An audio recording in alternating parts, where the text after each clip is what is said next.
your Classic Metal Show right here on theclassicmetalshow.com. That's brand new stuff from the band Metal Allegiance. Name of that tune is Bound by Silence. It features John Bush on vocals. The name of the new album is Power Drunk Majesty. And on the line right now, we have the guitarist of this band. You might know him from another band or two or three, because he's a very creative fella himself. It is the great guitarist of Testament and formerly of TSO and now of Metal Allegiance. It is Alex Skolnick. Alex, how are you, man? All right, Chris. How are you, man? I am good, man. Dude, it is very good to talk to you. It's always good to hear Testament, and I gotta say, fast approaching, it's always good to hear Metal Allegiance, man. What a crazy heavy. This record is, it's from listening to, I've listened to it got to be 36 times in like the 4 days that I've had it. And awesome. I was trying to explain this to somebody that just wants to write it off as a project record. And I said, you know what this is this is what metal used to be. It's no gimmick. It's no flash. It's not trend jumping, you know.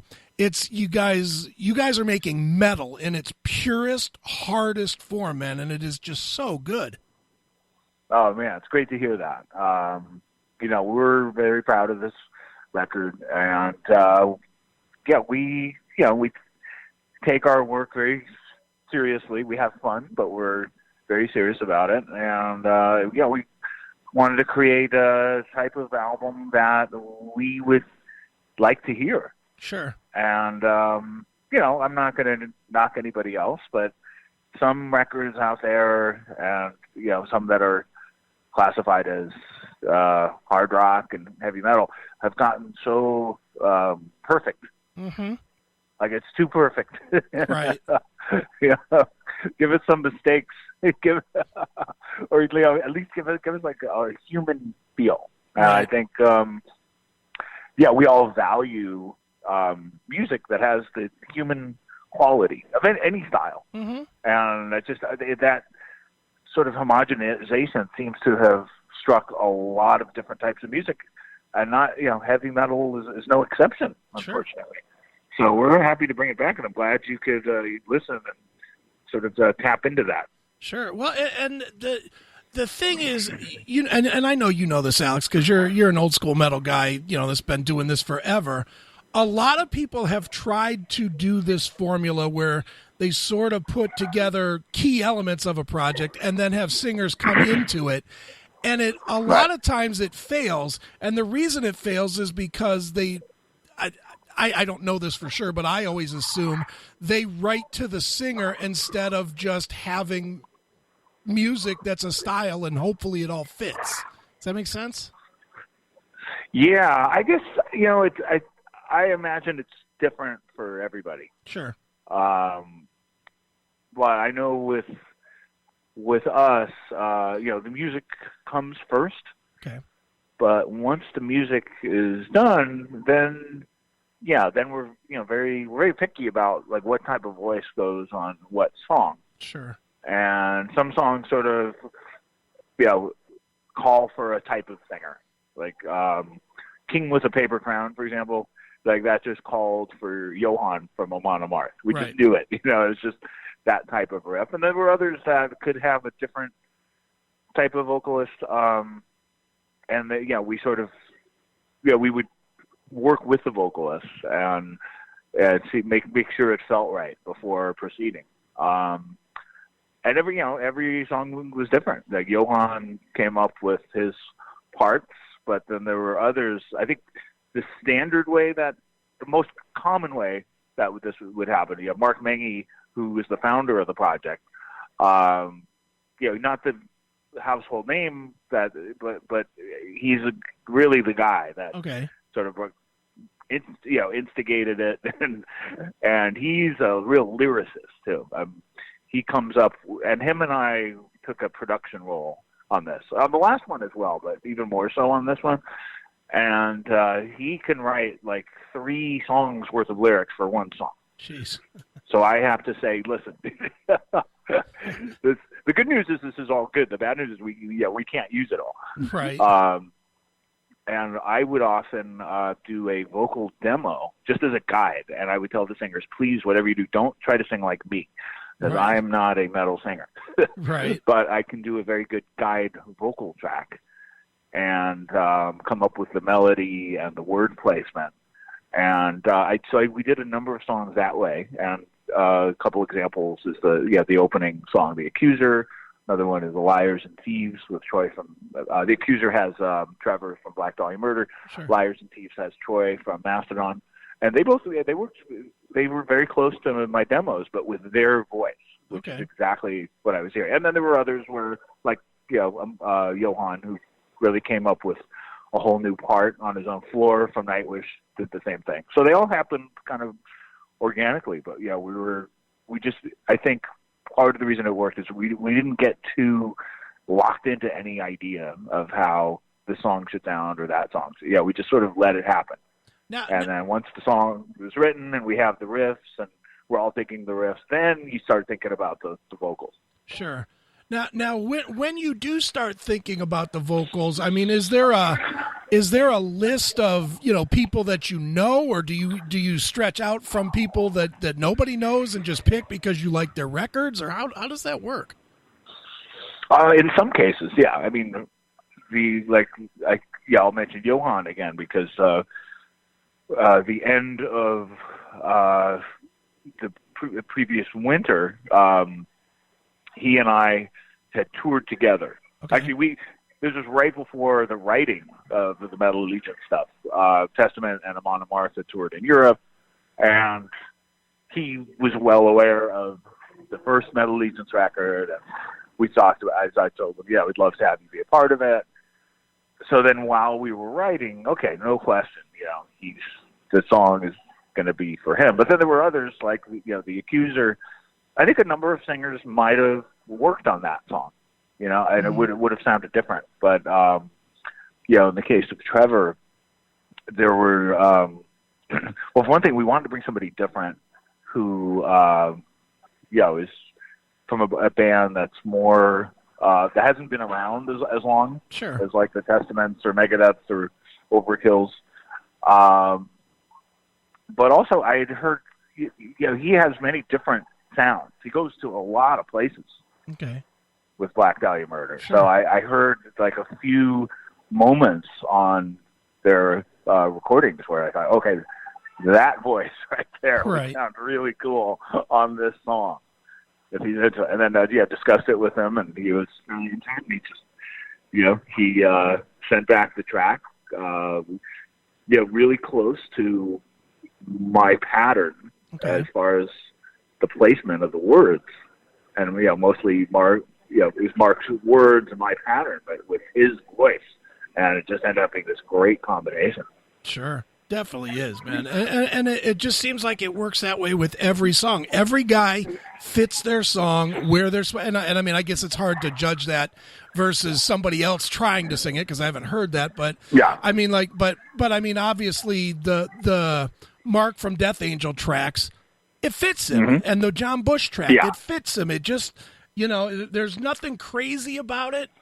It just works, and that's what makes this, to me, such a compelling record. Is you can listen to it from start to finish, even with so many different sounds and styles of vocalists on it, and it's not this broken up record that's just a lot of singles put together on a piece of plastic, Yeah, well, thank you so much. I really appreciate that. I think part of it is just having the sense to know and the experience. I mean, I'll be totally honest. I could not have been a producer on this record in my 20s.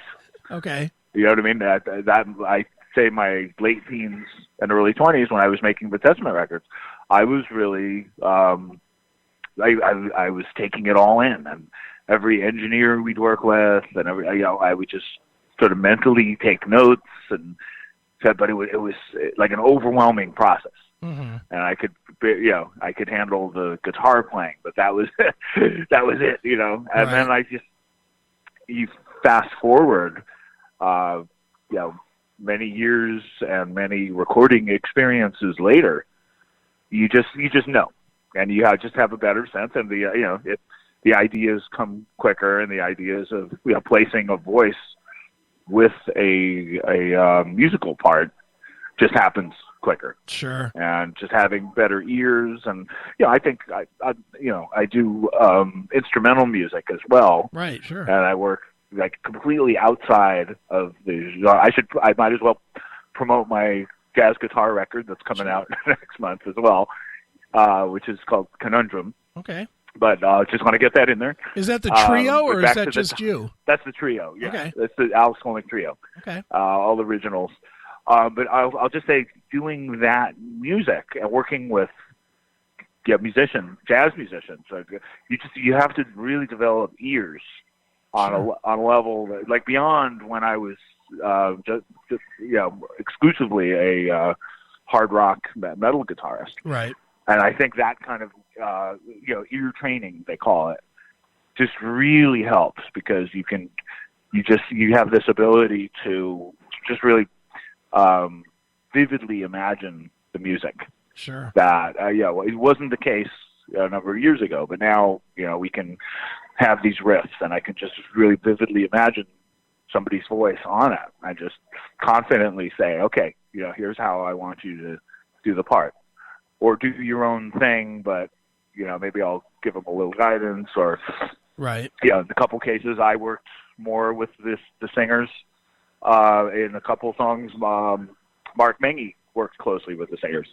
Band Bound by Silence, which you mentioned. Sure. He worked very closely on that with John Bush. Okay. And that was, just speaking of that song, that was a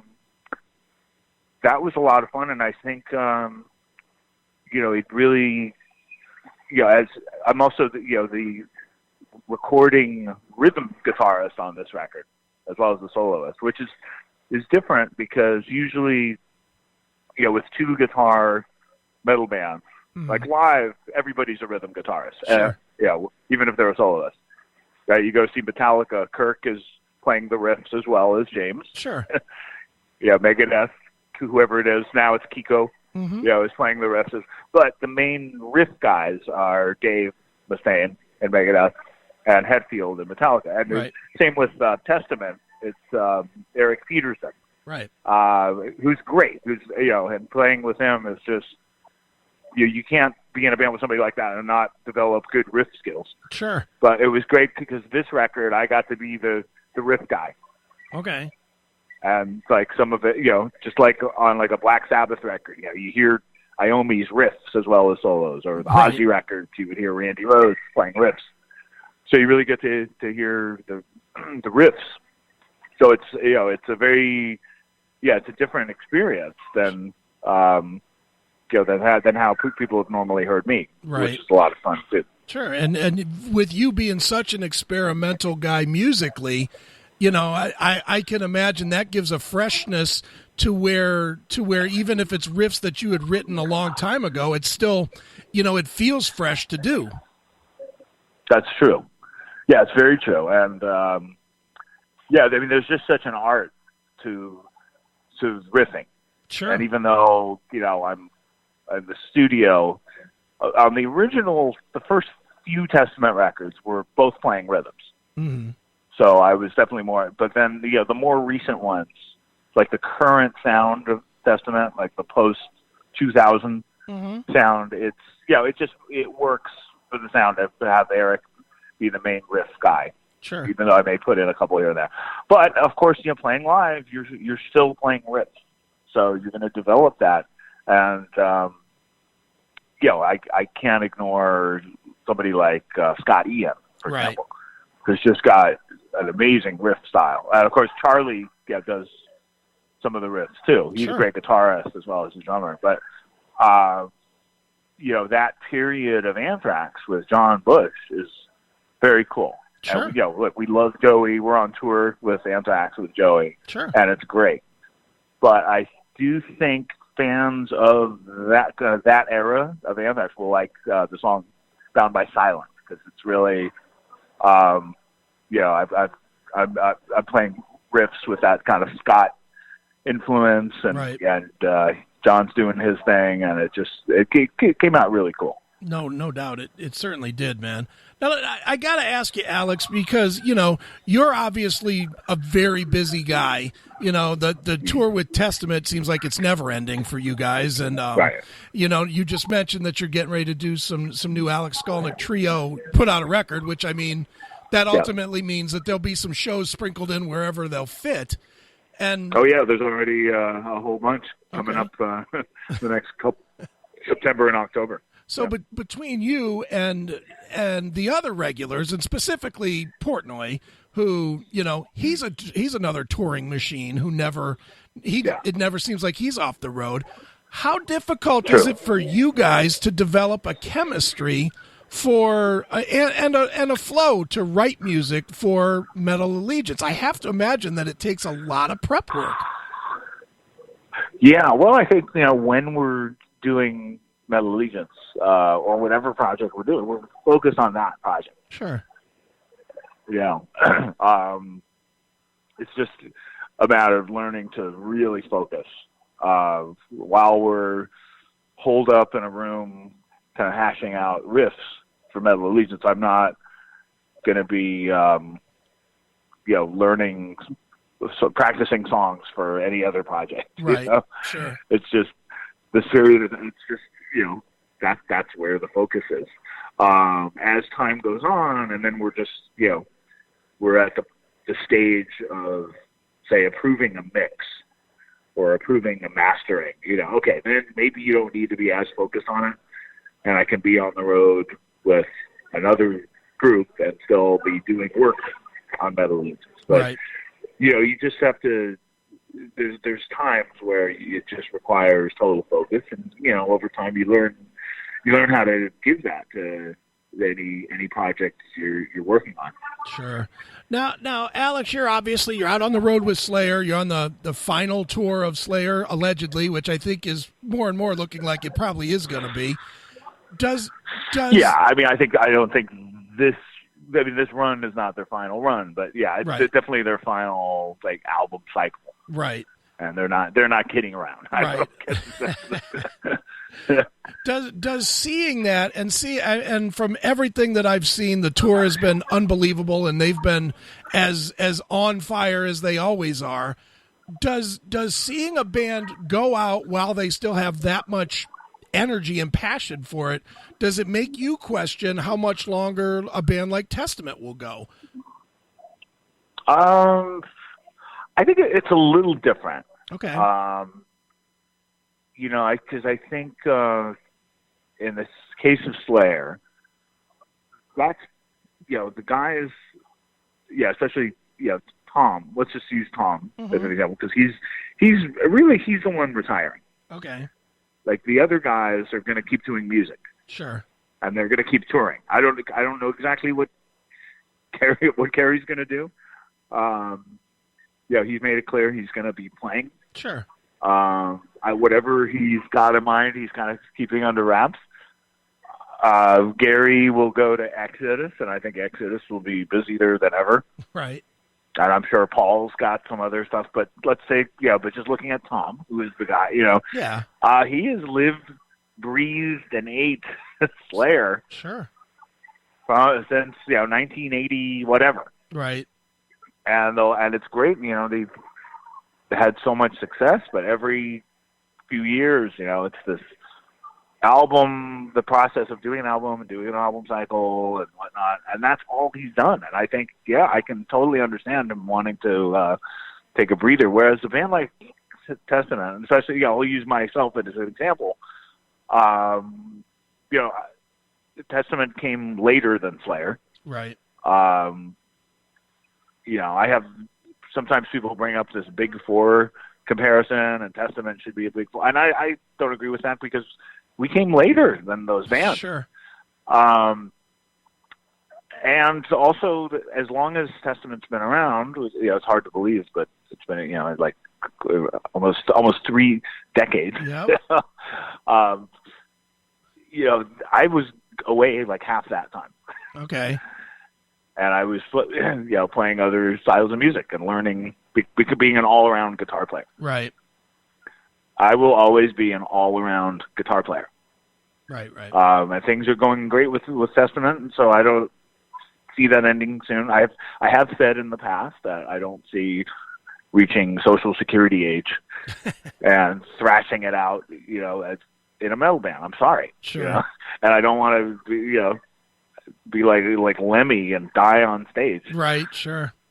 But the other music I do, like the instrumental music, there's artists that get quite up there in age. Mm-hmm. That were very active. Les Paul is like one of my biggest heroes. Right. And he was playing every Monday night until into his 90s. Yeah. Jeez. So that's who I look at. I look at Jeff Beck, who's now in his 70s, but Sure. is just sounding as good as ever, and Les Paul. Yeah. And also just to get back to about playing with a lot of different bands and projects. It's like some of my favorite musicians in the jazz world have a million projects. Sure. Like some of the guys I'm a big fan of. Pat Metheny, Bill Frisell, Chick Corea, and you'll just see these guys going from here's their trio, or here's their quintet, or here's this group, or here's that. You know what I mean? Mm-hmm. And it's exciting. I mean, I like the idea of creating lots of different types of music and being an all around guitarist. And, sure. As long and for the time being, I don't see Testament going the route of that Tom's going. I hear you. Because that's right for him, but that Sure. maybe you'd get another answer if you talk to another band member. I'm not sure. Well, I asked all three of you, and you all three basically said the same thing, which was no. Oh, okay. The other two good. guys So we're said all no. on the same page. Then. Yeah, nobody said, yeah, I'm really thinking that this is it. So let me ask you one that really doesn't have anything to do with any of these bands, but I know you were associated with at one time, and I'm curious what you think.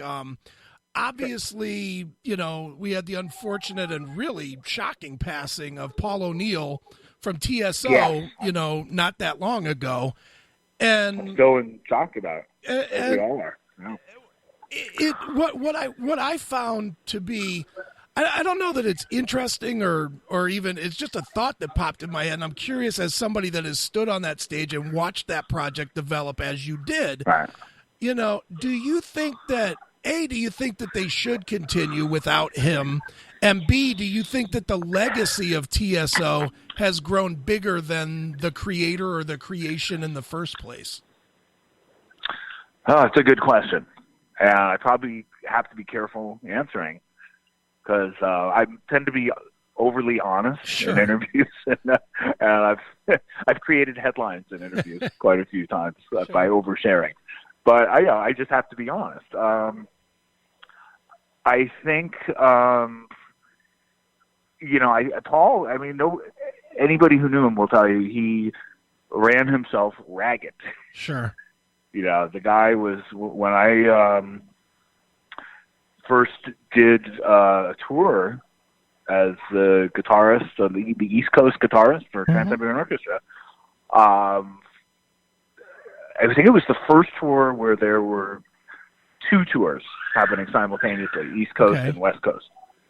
And I'm in a cafe and there's a screaming child behind me. Okay. Anyway, so I just remember him, just going from East Coast to West Coast to East Coast to West Coast and barely sleeping and just, looking like he needed rest. And that continued the whole time. I mean, I did a total of 9 tours. Right. And it was a great experience, and it was also like an overwhelming experience, which was one of the reasons I had to step away. Sure. Because I felt like it was, you could look at it as, say, it started out as like a month of touring. Mm-hmm. And it turned into a little over 2 months, but then when you factor in rehearsals and recovery time, I mean, it was really like a quarter of the year. And as my other projects started getting busier and busier, I needed that quarter of the year. And also it was like a year's worth of work wrapped into a quarter of a year. Sure. And I think as like many, I think most involved in it would tell you, especially during the middle of a tour, that it's overwhelming. They're grateful to be there, but it's just overwhelming. And I think, Paul just, he was somebody that he ran on all cylinders all the time. Right. And, whatever happened, I'm still not exactly sure what happened. I think that had something to do with it. Just, you can only, you only push yourself so far. Right. Especially when you get to be a certain age. Yeah. So that said, I mean, I know, people love the show. Mm-hmm. And I remember times, where there'd be like a couple days of, 2 shows a day in a row. Right. Matinee and an evening show. The show, I think they've shortened it, but at the time it was like, over 2.5 hours. Right. Each show. Sure. And when you're that exhausted and you can barely stand up, but then you got to go do it all over again. Even at that moment, like what got everybody through it was the audience. Right. And the people's love for the show. Yep. And that continues. So I think it would be a shame not to continue with that. Sure. Just because there's just such an appreciation for it.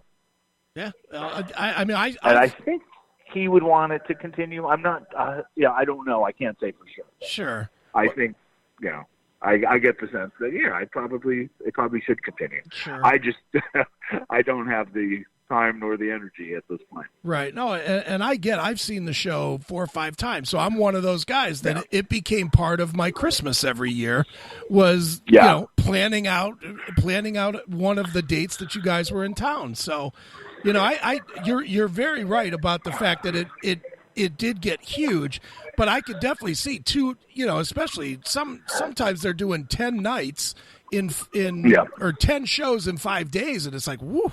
That's a schedule. Yeah. And I think what you said earlier is like it's sort of turned into something bigger than any bigger than expected and bigger than the bigger than its creator. I think Paul would probably agree with that. It became bigger. Became bigger than him, and it became bigger than everyone involved. Right. Yeah. And then it becomes. A question: what do you do with that? Mm-hmm. Yeah, and who's left holding it? And I guess it's Paul's family and the management, and they'll figure out what to do. But I think the sense is to keep it going at least for the time being. Sure, and the almost I say this is unfortunate, but it's a great problem to have, I guess, as a musician, is that you can't really scale it down either. You've set the bar so high, you can't do it as a club tour or anything now. It's got to be raising the bar. It continues to have that feature. It's an interesting project to say the least. That was part of Paul's whole philosophy. Right. Was like every year he wants to blow away the last year. Right. Which at a certain point, okay, how far can you go? And I do remember, if I can just offer a little bit of constructive criticism, was when I went, I've gone to the show a couple times since, just as a friend of the show. Sure. And I love seeing everyone, and they'll make me feel like I'm still family, so I have nothing but good feelings. But I remember there have been times when I'm watching the show and I realize I'm cheering. But I don't even realize what's going on. I'm actually cheering for the production, right? Because the stage is opening up, and now the lighting rig is turning into these platforms, and now it's coming down. And there's video screens, and they're spinning. And it's just it got to be so much. I realized, okay, this is great, but it's. I just think the spectacle. Really it's just at a certain point it kind of overtakes the music. Sure. And I'm a music guy. It's all about the music first. Right. So that's, I'm kind of, I sometimes wish, I think you don't have to, at a certain point, you don't have to try to blow away the previous show because you've already taken it so far. But anyway, that's just me. What do I know? Sure. I hear you, man.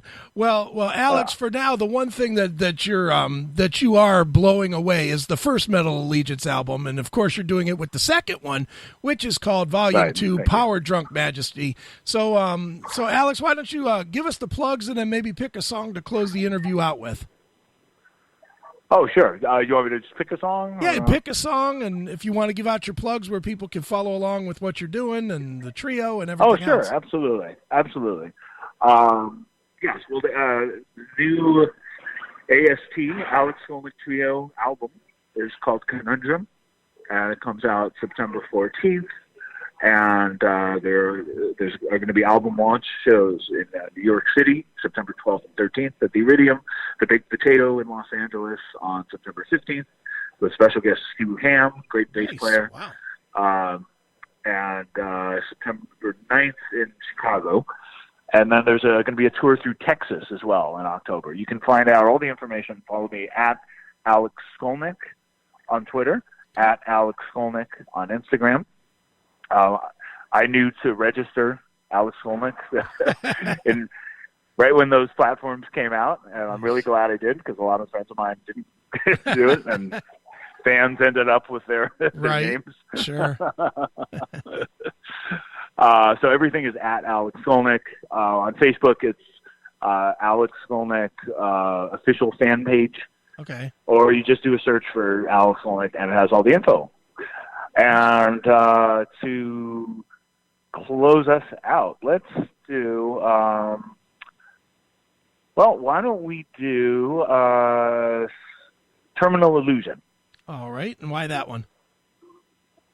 That one has Mark Tonillo from Accept on vocals. It's got a really cool Portnoy drum moment in there, and it was also one. There are two guitar solos, and initially we were going to have a guest play, but it didn't work out, and I ended up doing the solos, but I tried to sound like two different people. Oh, nice. So you'll hear like two different sides of me. There you go. Perfect. Well, let's check it out. Well, let's check it out right now. It is Terminal Illusion. It is Metal Allegiance right here on your Classic Metal Show.